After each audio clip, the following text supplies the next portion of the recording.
네, 방금 소개받은 정재훈입니다. 제가 오늘 맡은 주제는 야흔 길제와 조선 주자학의 도통이라고 하는 제목입니다. 따로 PPT는 준비하지 않았고요. 준비한 발표문을 중심으로 설명과 또 필요한 부분을 좀 읽어가면서 말씀을 드리도록 하겠습니다. 우선 그 도통이 이제 조선 주자학의 도통이라는 그 맥락에서 야흔 길제 선생의 위상 이것을 설명하는 것이 이제 제가 할 얘기인데요. 우선 이 도통이라고 하는 것을 조금 우리가 생각해 볼 필요가 있습니다. 머릿말에 잠깐 쓰기는 했는데요. 조선 시대에는 도통이라는 말이 이제 쓰였습니다. 우리 지금 그렇게 또 알고 있고요. 근데 이 도통이라고 하는 것이 성리학의 이제 도통을 얘기하는데 여기서 도라고 하는 건 성리학의 도를 얘기하죠. 근데 이게 조선 중기 이후에 성리학이 우리가 일반적으로 알고 있듯이 심화되고 성리학을 활용하여서 국가나 사회 혹은 개인, 가문까지 규정되는 이런 특징 속에서 나온 그 개념인 것 같습니다. 조선 초기만 하더라도 이런 부분들이 그렇게 강하게 강조가 되지 않았던 것 같아요.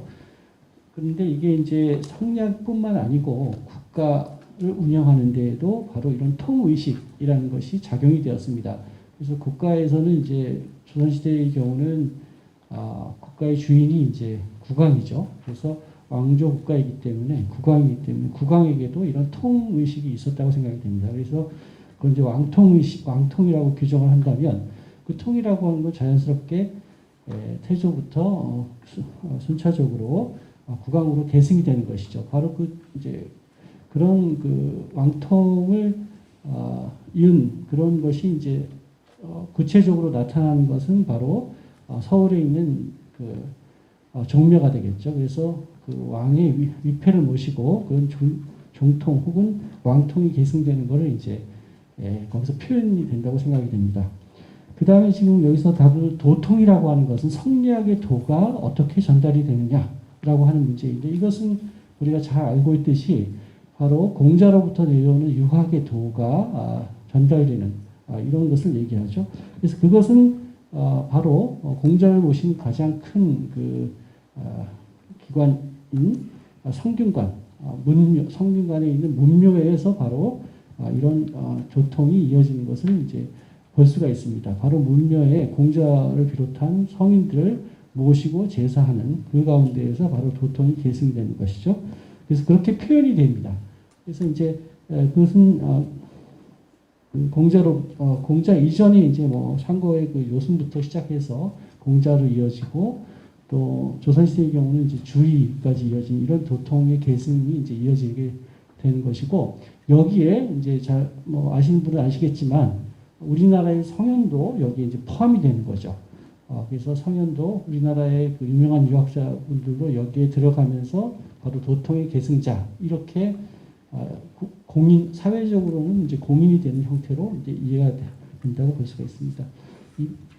그 다음에 이제 이것이 국가나 어떤 학문적인 세계뿐만 아니고 조선시대에는 이게 성리학의 원리가 가문이라든가 개인에게까지 다 영향을 미쳤기 때문에 가문에도 이제 가통이라는 형식으로 이제 이어지게 되죠. 조선 중기 이후에 여러분들 잘 아시다시피 이런 가문의식이 이제 활발히 이제 전개가 됩니다. 그래서 우리가 잘 알고 있듯이 종가라든가 이런 것들이 이제 나타나게 되는데요. 그러나 이제 조선시대가 그 종가라든가 이런 것이 나타나게 되는 게 우리 역사학계, 한국사학계 연구에서는 잘 밝혀져 있듯이 지금 대개 17세기 한 후반 정도로 보고 있습니다. 그러니까 이전에 가문의식이 그렇게 강했다고 볼 수가 없어요. 그래서 적어도 16세기에 살인들이 등장한 이후에 17세기 정도 와서 후반쯤 돼야 이제 이런 통의식이라든가 것이 가문으로까지 이렇게 확대가 되고 정착이라기보다는 그런 현상들이 나타나게 된다. 이렇게 볼 수가 있습니다. 그래서 우리가 전형적으로 생각하는 성리학을 기반으로 한 이런 통의식이 국가, 사회, 가문, 개인까지 이렇게 확대되는 것은 조선후기 17세기, 18세기가 사실은 전형적인 18세기. 그리고 이제 그 이후에 그것이 이제 19세기 그리고 일제시대까지 크게 영향을 미치는 것이다. 이렇게 이제 이해가 됩니다. 이제 그런 관점에서 제가 이 얘기를 조금 길게 말씀드리냐면 이런 통의식이라고 하는 게 어떤 시대의 변화와 상관없이 늘 있었던 것이 아니고 시대의 산물이다라고 하는 점을 말씀드립니다. 특히 성리학의 도통의식은 전공자분도 여기 계시지만 제가 이해하기로는 성리학의 도통의식도 사실은 송대 주자를 비롯한 송대 성리학자들에 의해서 만들어진 것이죠. 그것은 사실은 성리학의 발생사에서 보면은 성리학도 선종, 불교 이런 것들의 영향을 많이 받으면서 선종의 계보, 이를테면 초조 달마대서부터 내려오는 육조 해능 이렇게 쭉 내려가는 이런 선종의 계보의 영향을 받으면서 바로 공자, 안현, 중자, 자사, 맹자 그리고 북송대 그 유명한 오자 그리고 주의로 이어지는 이런 주자로 이어지는 이런 계통을 바로 도통으로 송나라 때 만들게 됩니다. 그래서 사실은 그 도통 주작에서 얘기하는 도통 자체가 불교를 염두에 두고 만들어졌다. 불교의 선종의 그런 통의식을 또 염두에 두고 만들어졌던 것처럼 조선시대에도 성리학이 중요하게 되고 조선 중기에 특히 유행하게 더 강하게 작동이 되면서 이런 도통의식들이 만들어지게 되는 이런 것들이 바로 하나의 시대의 산물이었고 그 과정이 바로 오늘 지금 제가 말씀드리는 야은 길제와 조선 주작의 도통과 연결이 된다 이런 말씀을 드립니다. 이 구체적인 내용은 앞에서 선생님들이 발표하시는 가운데 조금씩 언급이 되었습니다.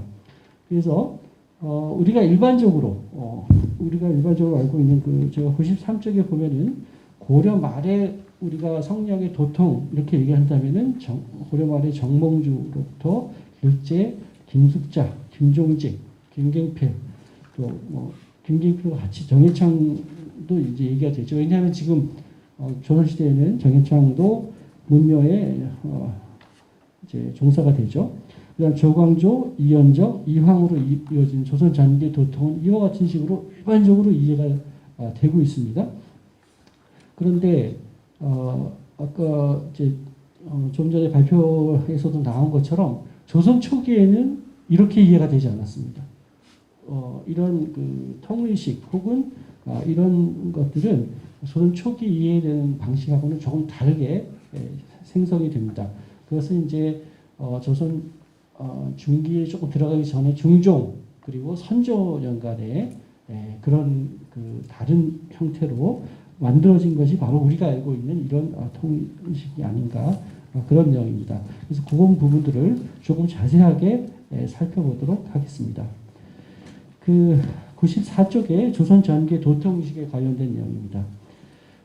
조선 왕조에 들어서 도통의식과 관련된 중요한 연결고리로 말씀드릴 수 있는 게 제가 조금 전에 이제 설명드린 문묘종사입니다. 공자로부터 내려온 도학, 성리학의 도통의식이 현실에서는 공자를 비롯한 유현들을 모시는 문묘, 성균관의 문묘죠. 거기에 누가 모셔지느냐라는 문제로 표현이 되었습니다. 그래서 바로 문묘종사의 대상이 된 것이 바로 도통을 인정받는, 사회적으로 공인받는 그런 것으로 이해되었습니다. 조선 초기에 우리가 지금 알고 있는 도통과는 달리 태종대 이후에 이재현, 이색, 권근으로 이어지는 계열의 인물들이 주자의 도통을 계승하였다고 보아서 이들에 대한 문묘종사의 요청이 있었습니다. 이거는 조금 전에 말씀드린 대로 일반적으로 알고 있는 거하고 다르고 조현철 교수님도 말씀하셨고 앞에서 말씀하셨는데 바로 이재현, 이색, 권근으로 이어지는 이런 흐름은 우리가 일반적으로 지금 알고 있는 고려말 조선 초의 흐름, 정몽주, 길제 이렇게 이어지는 거하고 다르죠? 그래서 이렇게 의견이 있었습니다. 그래서 고려 말 조선 초의 도통에서 바로 이런 정몽주, 길제는 문묘종사의 대상으로 전혀 거론이 되지 않았어요. 대신에 방금 정몽주, 길제 이 두 분은 유교의 중요한 가치인 충의를 지킨 인물로만 평가가 되었습니다. 왜 그랬을까라고 하는 게 이제 바로 조선 전기 도통 인식에 관한 중요한 그 질문이라고 볼 수가 있겠죠. 그래서 그 처음에 이제 그 태조대 개성에서 한양으로 이제 천도를 하고 난 다음에 태종 때 사원부에서 요청을 합니다. 시무에 대한 조목을 올리면서 문무에 배양할 신하에 대한 제안을 합니다. 그래서 우리나라의 예학 형정과 전작 문물이 중국과 비교해도 떨어지지 않으므로 이미 그 성균관 이제 개성에 있었던 성균관에는 채치원, 설총, 안양 이후이 이미 올라가 있습니다. 배양이 돼 있었어요. 종사가 돼 있었습니다. 그런데 그 이후로는 종사된 인물이 없으니까 좀 종사해야 되는 거 아니냐라고 하는 의견이 제시가 됩니다. 근데 바로 이 의견이 나왔을 때 2달 전에 건근이 사망을 했었어요. 그러니까 여기서 누군지 직접적으로 지칭을 하지는 않았지만 아마도 건근 내지는 건근과 관련된 인물 이렇게 우리가 추정을 해볼 수가 있습니다. 그런데 본격적으로 건근에 대한 문묘종사의 요청은 세종 1년 8월에 처음 제기가 됩니다. 정수홍이라고 하는 사관원 자사관 대부가 올린 상소에서 학술과 심술이 모두 바르고 도덕과 문장을 모두 두루 갖추었으며 유학에 큰 공이 있는 자는 건근밖에 없으므로 문묘에 종사해달라 이런 요청을 합니다. 그리고 여기에 대해서 후속 조치가 없습니다. 그러니까 다음 달에 다시 원숙이라는 사람이 이미 전달에 이런 언급을 했는데 왜 언급하면서 육조와 의정부와 육조의 무신들이 반이나 되니까 이제 대수의 문신들 모아서 다시 좀 의논을 해달라 이렇게 요청을 합니다. 그런데 여기에 대해서도 논의가 보이지 않다가 10월에 다시 건근에 대한 가부의 논의가 함께 최충 할인도 어떻게 좀 같이 의논할 것을 명하는 그런 기사가 있습니다. 그래서 왜 또 건근의 문묘종사에다 더해서 최충과 할인이 등장한 데서는 그 기사밖에 없기 때문에 이제 얘기하기가 조금 어렵지만 다만 건근의 문묘종사는 당시에 금방 실현이 되지 않은 것을 볼 수가 있습니다. 그러다가 세종 15년 한 15년 지나서 세종 15년에 성균사의 김반은 뭐라고 이제 얘기를 하냐면 이재현 2세 건근으로 이어지는 그런 흐름이 도학을 잇는 것으로 보아가지고 이들을 다시 문묘종사의 대상으로 이렇게 얘기를 하고 있습니다. 그 95쪽의 상소의 내용에서 그 부분만 잠깐 좀 보면요. 채치원, 설총, 안양의 뒤에 오직 익제 이재영이 도학을 창병하였고 목은 이색이 실로 그 정통을 전하였는데 신의 스승 양촌 건근이 홀로 그 종지를 얻었습니다. 건근의 학문의 연호는 이색에서 나왔고 세계 학문적 전통은 이재현에서 나왔으니 세 분의 학문은 다른 보통의 선율들에 비할 것이 아니기 때문에 등등등 이렇게 얘기를 하고 있습니다. 즉 건근 바로 이 상소를 올린 사람이 바로 이제 건근의 제자였음을 알 수 있고 건근은 이색 또 이색은 이재현에게 학문적인 정통성을 이제 기대고 있다 이런 얘기가 이제 나온 것이죠. 그 다음에 세종 18년 3년 뒤에 성민세운 김일자의 상원에서도 마찬가지로 이러한 그 세 사람의 업적이 나열되고 있습니다. 그러면 이런 세종대의 지속적인 요청, 세종 1년, 15년, 18년 이렇게 계속 이어진 요청에도 불구하고 문묘종사는 실현이 되지 않습니다. 성균관을 중심으로 도학에 힘쓴 이런 공이 인정되었음에도 불구하고 이들이 왜 문묘에 종사하지 않았는가? 어떤 그 이유가 있는가에 대해서 한번 우리가 생각해 볼 수가 있습니다. 아마도 고려 말 조선 초에 사람들은 고민을 하였던 것 같습니다. 이 성리학에서 이제 앞에서 선생님들이 설명을 하셨지만 절이는 매우 중요한 관점입니다. 그런데 이색과 건근에 대해서는 논의의 과정에서 이 문제에서 문제가 있음이 지적이 되고 있습니다. 그에 비해서 정몽주와 길제는 절이를 지킨 공을 인정받고 있습니다.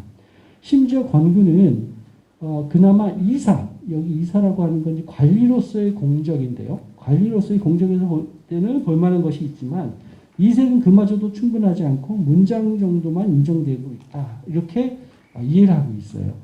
그래서 이런 그 평가가 있었던 것은 바로 절의 관점에서 이색이나 권근으로 이어지는 이런 흐름들이 이제 분명히 존재했고 또 이들이 권근이 사실은 조선 초에 태종대 이제 출사한 이후에 많은 그 이 학문 이제 학문이라든가 혹은 교육 뭐 이런 부분에서 많은 이제 성균관의 그 교육에서도 일정한 공이 있죠. 그래서 이런 그 관학을 주도하고 교육에서도 일정한 공이 세우는 것이 인정은 되지만 성리학이라는 가치라고 하는 측면, 특히 실천이라고 하는 측면에서 절이라고 하는 측면에서는 문제가 있는 것이 아니냐라고 하는 이런 그 어떤 의견들이 있었기 때문에 문묘종사의 부정적인 어떤 그 좀 계속 거부가 되고 있었던 것이 아닌가. 반대로 정몽주와 글재는 이 절이가 평가되는 이런 것에 대해서는 앞에서 충신도에 여기 포함이 되거나 또 나아가서는 이제 또 그 절이 칭송하고 또 후손들을 또좀 정몽주와 글재에 존승하는 논의 또 절이를 칭송하는 논의가 계속 이어지는 것하고도 관련이 됩니다. 그 다음에 이제 세조쯤 오면은요, 세조 때에는 지편전 직자 양성지의 상조로 다시 문묘종사 논의가 재개가 됩니다. 양성지는 쌍기와 최충, 이재현, 정몽주, 권근이 종사의 대상이 될 만하다고 주장합니다. 여기에서는 이색이 제외가 됩니다. 그러나 세조연간에도 문묘 배양에 대한 논의는 더 이상 진행이 되지 않습니다. 그러다가 성종대에 다시 문묘종사에 대한 논의가 있습니다. 성종대 석강에서 임사홍이 바로 이재현, 정몽주, 이색, 권근 을 언급을 하면서 도통에 대한 인식을 보여주고 있습니다. 근데 여기에서 그 정몽주에 대해서는 논란이 없지만 이재현과 이색에 대해서는 인정하지 못하고 있는 것이 나오는데요. 성종도 역시 이색이 불교를 신봉한 것은 문제가 되고 문제로 삼으면서 문묘종사가 불가하다고 합니다. 그래서 이런 그 흐름을 보면은 조선초인 15세기에는 도통과 관련해서 아직 도통을 이은 인물에 대한 정리가 잘 되고 있지 않았다. 이런 것을 알 수 있고요. 이유는 성균관 중심으로 한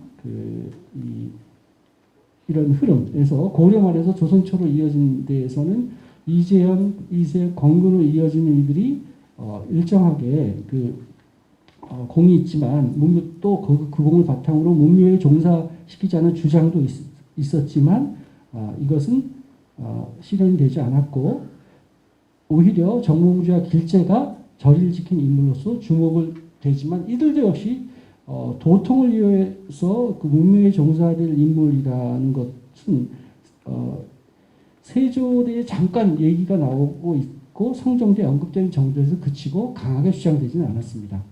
그래서 이런 점들은 바로 그 조선 초기에 관학의 학문을 장악하고 있었던 성균관과 이를 중심으로 한 관료 집단의 의식 속에서 체제의 교학을 이끈 인물들이 아무래도 도학, 도통의 계승자로서 우선 선택이 되었다. 이렇게 이해해 볼 수가 있겠습니다. 성리학의 중심, 이는 그 성리학의 중심 가치였던 학문과 실천 가운데서 학문을 중심으로 평가하는 흐름이 좀 더 강했던 현실을 반영한다고 볼 수도 있습니다. 여기에 대해서 이제 기존의 연구에서는 이제 요거를 공정론과 절이론 이렇게 또 나누어서 조선 초기에는 공정론이 조금 공적을 이제 그 현실에서의 공적을 중시하는 어떤 경향이 있었던 것이 아니냐. 그것도 반대에는 결의론이 있었다. 이렇게 이제 보는 선행 연구도 있습니다. 근데 이제 저는 이제 공정론도 뭐 같은 얘기이긴 하지만 조선 초의 학문적인 경향, 고려 말에 우리 잘 아시다시피 원나라로부터 성리학을 받아들이는 과정 속에서 원나라로부터 받아온 성리학을 조선 초에 잘 정착시킨 바로 이재현으로부터 이어내려온 이색, 권근 이런 흐름들이 조선 초에 기여한 학문의 그 중심이 거기에 가 있었기 때문에 이런 요구가 있었던 것이 아닌가 이런 생각이 들고요. 그리고 그 평가의 중심에는 권근이 있었다 이렇게 생각이 듭니다. 이러한 도통에 대한 계보 의식이 바로 세종에서 성종년까지 이제 지속되었습니다. 그러나 결국은 문묘정사에 성공하지 못했던 것은 성리학의 실천적 요소인 충혈을 기반으로 한 절이라는 측면에서 모순된 측면이 있었기 때문에 이를 넘어설 수 없었던 현실이 여전히 작동되고 있었다라고 생각이 됩니다. 자, 그럼 세 번째로 조선 중기의 도통 의식을 살펴보겠습니다. 그래서 이런 상황에서 정몽주에서 김경필로 이어지는 도통 의식이 형성된 계기는 중종대의 문묘정사 논의입니다. 정몽주, 길재, 김숙자, 김종직, 김경필 너무나 익숙하게 잘 알려진 이런 분들로 이어지는 계보 의식, 이것이 문묘정사 논의에 처음 등장한 것이 처음부터 이분들을 이렇게 일직선상으로 놓고 제기된 것은 아닙니다. 중종 12년에 이제 중종 반정이 일어나고 나서도 10년 뒤에 이제 중종이 즉위한 다음에 10년 뒤인 12년 뒤인 중종 12년에 문묘정사 논의가 나오는데 그때 주목된 사람은 정몽주하고 김경필입니다. 정몽주의 경우는 뭐 앞에서 계속 충의에 대해서 뭐 인정을 받은 분이기 때문에 학문과 그 다음에 절이라는 측면에서 문제가 없죠. 그리고 그래서 이제 태종대에 영의정도 추진되고 시호도 받았고요. 또 세조와 성종대 문묘정사의 대상으로도 거론이 됐습니다. 아직 되지는 않았습니다. 그러다가 이제 중종 5년에 문묘정사에 대한 요청이 있었습니다. 98쪽인데요. 그러니까 정몽주는 계속 그런 그 일정한 인정을 받았던 데 비해서 김경필의 경우는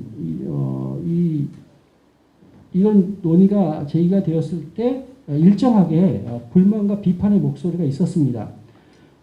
그러나 중종은 김경필 역시 좀 그 가능성을 열어놓습니다. 그 경연의 석상에서 논의가 되는데 조광조가 바로 이 적극적으로 김경필을 이제 옹호를 하죠. 김경필은 학문뿐만이 아니고 취향이 바르고 동정이 옛사람과 부합한다. 실천에서도 정당성을 획득하였다고 주장을 합니다. 그다음에 조광조와 같은 비슷한 부류였던 기준도 역시 조선에서 이학, 여기서 이학이라는 게 성리학, 도학인데요.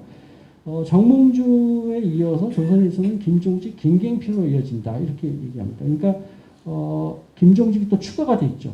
그래서 정몽주, 김종직, 김경필로 이어지는 계통으로 이제 주장을 하게 됩니다.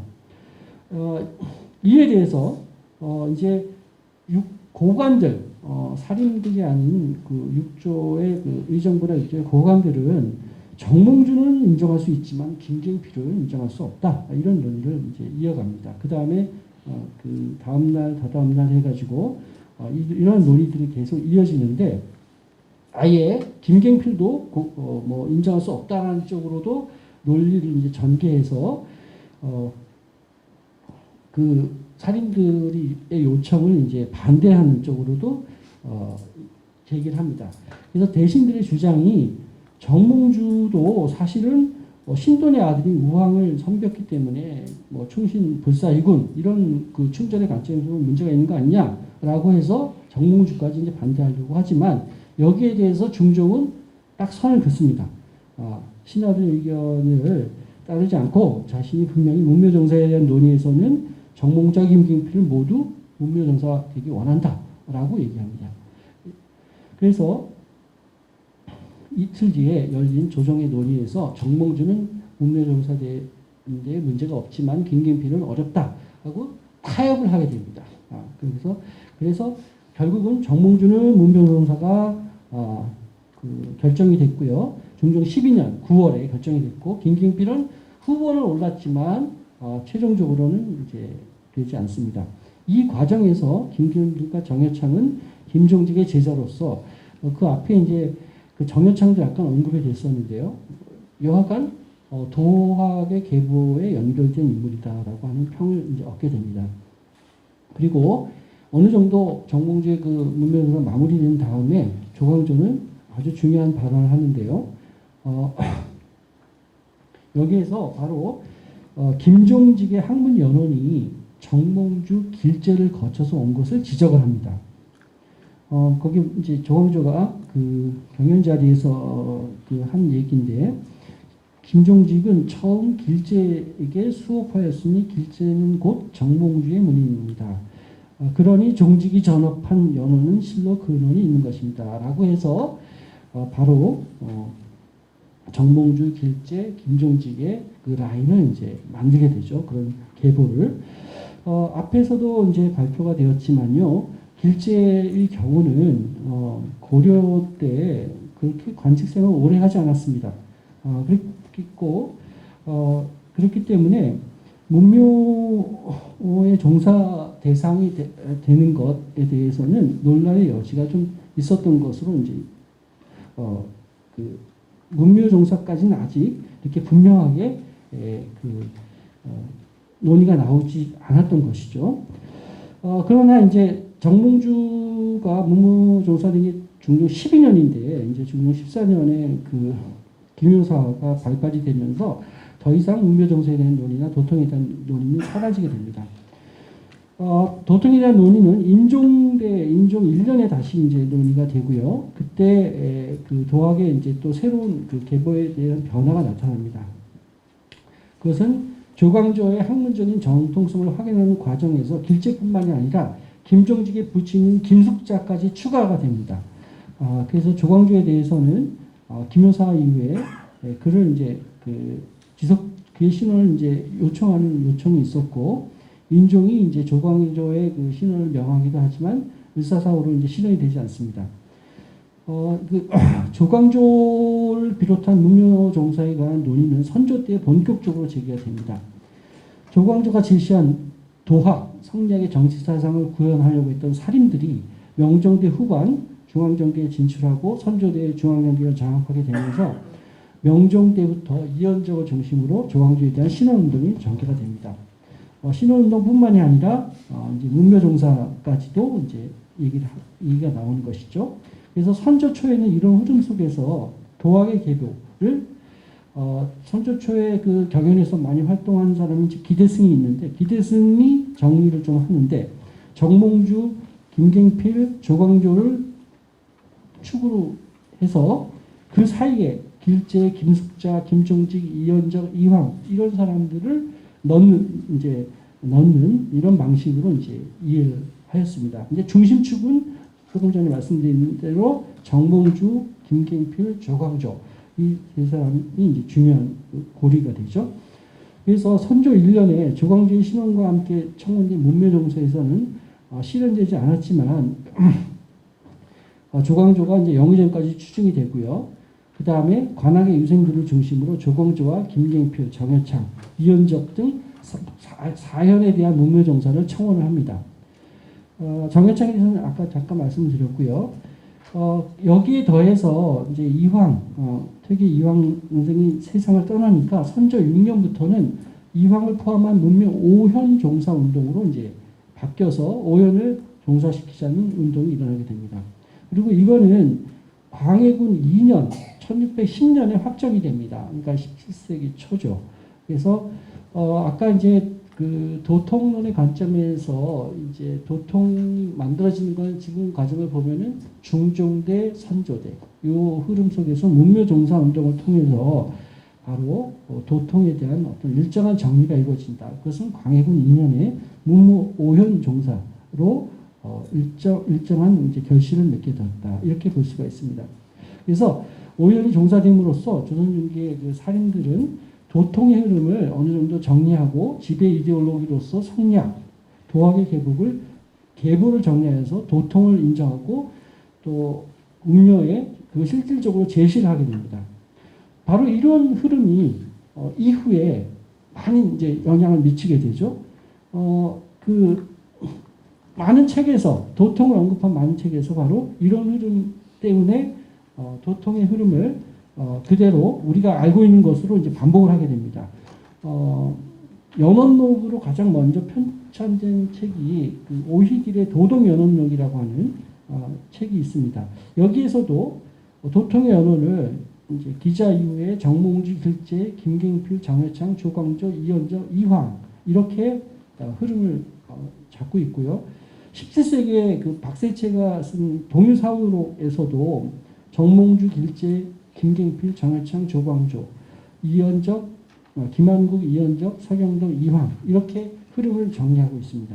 또 19세기 말에 송병선의 패동연원록에서도 정몽주에서 김종지, 김경필, 정해창, 조광조 뭐 이런 흐름으로 이렇게 보고 있고요.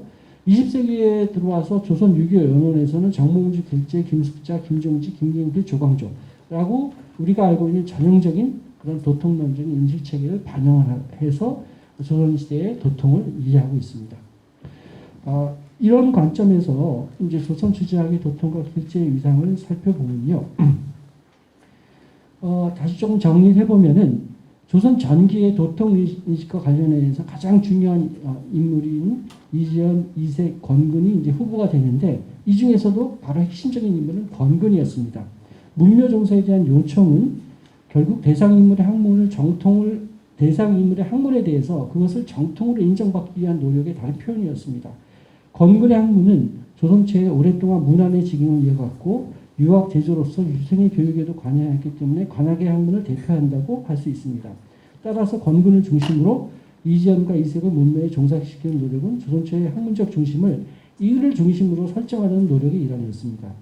그러나 결국 이런 노력이 실현되지 않은 것은 아까 말씀드린 대로 주자성리학의 학문과 실천 영역에서 이색과 권근이 가졌던 한계가 있지 않았는가. 곧 절의의 관점에서 이색은 비판받고 권근 역시 학문이나 공적이 있긴 하지만 한계가 있었다고 지적이 된 것입니다.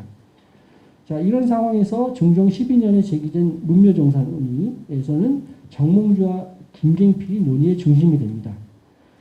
그러나 이 중종계의 논의에서 정몽주는 문묘종사가 실현이 되고 김갱필은 재기행되었지만 실현이 되지 않습니다. 조광조의 의도는 김갱필의 정당성을 충분히 부각시키기 위해서 또 김갱필이 김종직의 문화였고 그의 학문 역시 정몽주에서 유래함을 강조하였고 이 과정에서 길재 역시 도학의 계보, 도통에 담지하는 인물로 평가가 되면서 중종 때부터 길재에 대한 도통과 관련된 논의가 이어지게 됩니다. 그래서 길재가 조선 주작의 도통에 대해서 본격적으로 이름이 오르게 된 것은 이와 같이 김효살인, 즉 조광조로부터 비롯된 것입니다. 사림의 학문적인 연원을 정몽주에서 길재로 내려오는 것으로 본 것은 이들이 절을 지킨 선비이므로 앞서의 사화에서 억울하게 입은 누명을 벗어나는 데에도 이들의 위망을 빌려는 의도도 있었습니다. 나아가 정몽주와 길재는 학문적 정통성도 담보되었으므로 이 역시 이들을 내세우는 이유가 되었습니다.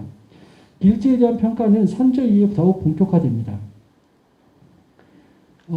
이때 주작 전승의 계보, 즉 도통의 계보는 정몽주, 김갱필, 조광조를 기축으로 하였습니다. 앞서 인용을 하였지만 길재는 바로 정몽주로부터 학문을 계승한 사람으로 자기매김되면서 도통의 체계가 길재까지 포함이 되게 된 것입니다. 그러나 그 길재에 대한 여러 기록은 길재의 학문이 정몽주에게만 온 것으로 서술되지는 않습니다. 아까 길재의 학문은 이제 권근과 연결시킨 연구도 소개가 되었는데요. 여하간 가장 공식적인 기록이라고 볼 수 있는 실록의 졸기를 살펴보면 아주 흥미로운데요. 세종실록의 그 졸기에서는 길재는 10대 후반에는 상주사록 박비를 찾아가서 공부하였고 이색, 정몽주, 권근과 따라서 여기 종자로 표현했는데 따라서 공부했다고 되어 있습니다. 그래서 어느 한쪽으로 이렇게 일방적으로 이색이 꼭 길재를 이제 정몽주만으로만 연결시킨 도통적인 관점도 그거는 하나의 관점이고 또 권근하고는 사실 나이 차가 한 살밖에 되지 않습니다. 그래서 이걸 권근의 제자다 보기도 좀 어려운 측면이 있는데요. 여하간 그런 같이 공부했다는 표현이 되어 있는 것은 조금 흥미롭습니다. 그래서 실제적인 사실과 다르게 도통의 교육에 포함되게 길재는 비록 문묘종사의 대상에서는 포함되지 못했지만 당당하게 조선 주자학의 도통의 흐름 속에 자리하게 되었습니다. 하지만 이러한 도통의 흐름이 단지 길재의 절의에서만 유리한 것이라고 보기에는 어려운 면이 있습니다. 길재의 절의를 그의 출처의리와 연관해서 해석할 수도 있습니다.